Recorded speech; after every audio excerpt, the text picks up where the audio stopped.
Every year, close to 500,000 hopeful high school seniors submit an application to one of the 8 most prestigious schools in the United States.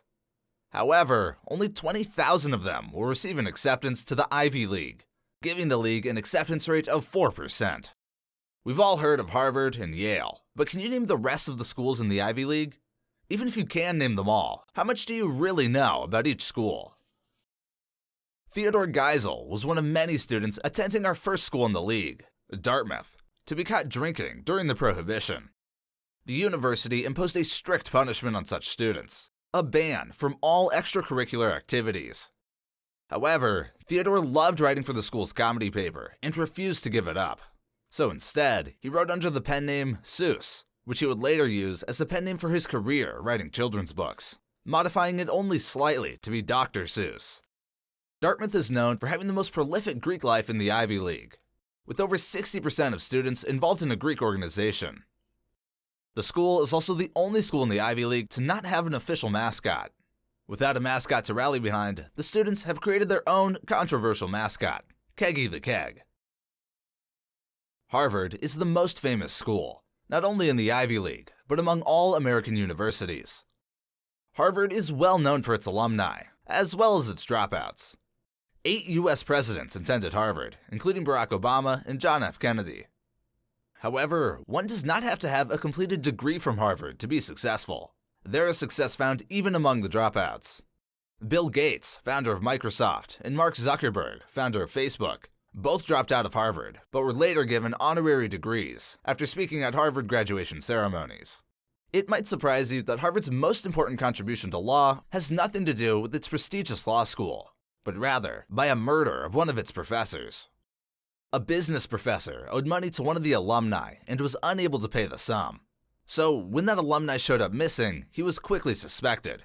Human remains were found on campus under the professor's lab, and for the first time, forensic evidence was used in a murder trial, setting a precedent for all future U.S. murder trials. Ever since then, Harvard has invested heavily in their forensics program, and it is now one of the leading programs in the world.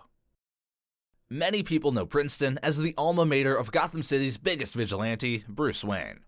However, among its more real alumni, Princeton has claim to 2 U.S. presidents, James Madison and Woodrow Wilson, along with other notable alumni, Michelle Obama and Amazon CEO Jeff Bezos. Princeton also boasts the highest early career salary of any Ivy League school, at $74,700. When it comes to sports, the Princeton Tigers dominate the Ivy League, having won more sports records than any of its peer institutions. Princeton also shares the distinction of being the only member of the Ivy League to have been to the moon and back. During the Apollo 12 missions, an astronaut commander who graduated from Princeton brought a flag with him to the moon, where it now sits in Princeton University archives. Can you guess the second largest landowner in New York City behind the Catholic Church? Is it McDonald's, the New York Public Library, or is it Columbia University? Although having the smallest campus size of any Ivy League, Columbia invests a significant portion of its endowment into land in New York City, making it the second largest landowner in the city. Columbia also owns the distinction of being the last Ivy League school to admit women, waiting all the way until 1983 to allow their admission. This didn't stop Amelia Earhart, however, who was able to enroll in Columbia University through its adjacent collegiate program, Barnard College. The school also carries such a rich journalistic tradition, being the administrator of the Pulitzer Prize, a prestigious award in journalism that Columbia awards to 13 leading journalists every year. American spy Nathan Hale said this when he was caught by British soldiers and hanged. "I regret that I have but one life to lose for my country." Spoken like a true American and Yale alumni. The university is so proud of their connection to Patriot Nathan Hale that they created a statue to memorialize him, which sits outside his old dorm. After construction, the CIA took interest in the statue and made a generous offer to the university, which was refused.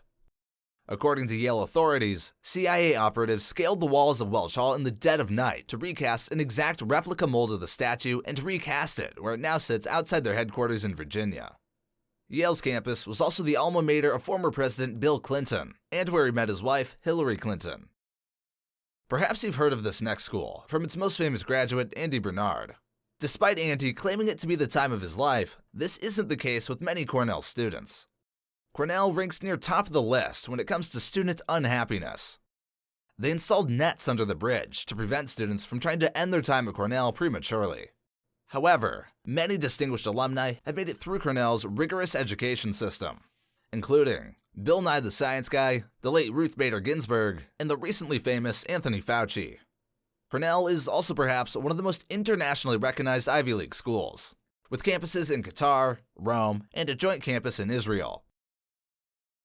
Besides being well known for the Wharton School of Business and its alumni that include Donald Trump, Noam Chomsky, and John Legend, the University of Pennsylvania has a peculiar part of its history that no other Ivy League school can match. It's disputed how the tradition got its name, but most people agree it probably started with calling for the attention of a Joseph Rowbottom during the middle of the night outside of dorm windows. The story goes that Penn students got so mad they started throwing things out their window and shouting until the situation became a full-blown riot. Rowbottoms soon became an honored tradition at Penn as a way to celebrate important sports games or protest perceived injustices, such as Rocky winning out over The Network for Best Picture. Once a Rowbottom got started at Penn, it was near impossible to stop. Cars would be overturned, train tracks arsoned, windows smashed, and dorms broken into. At one point in Penn's history, panty raids of female dorms were a staple of Rowbottoms. Rowbottoms would often last multiple days and not be stopped until university officials and police put an end to it using riot control. The university cracked down on Rowbottom riots in the late 60s and has not seen a real Rowbottom since 1977.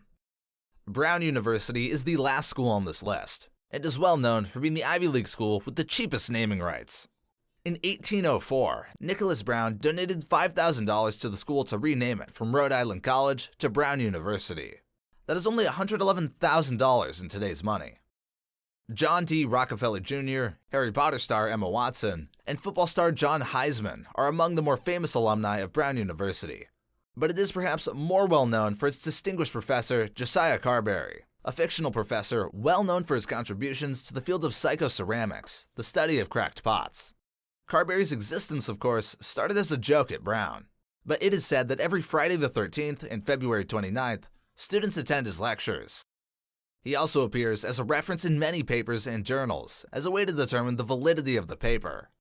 If the publisher doesn't catch that the cited reference is attributed to a person that doesn't exist, it undermines the reputation of the work. Broken ceramic jugs are placed all over Brown's campus, where students can drop off their loose change to go towards the Carberry Fund, which is used to improve campus in ways that Carberry may or may not approve of, such as buying books on pottery or contributing to the broken pottery collection displayed around Brown's campus. Hopefully, after watching this video, you know a little more about the most prestigious schools in the country. For more interesting videos like this one, be sure to subscribe to the channel.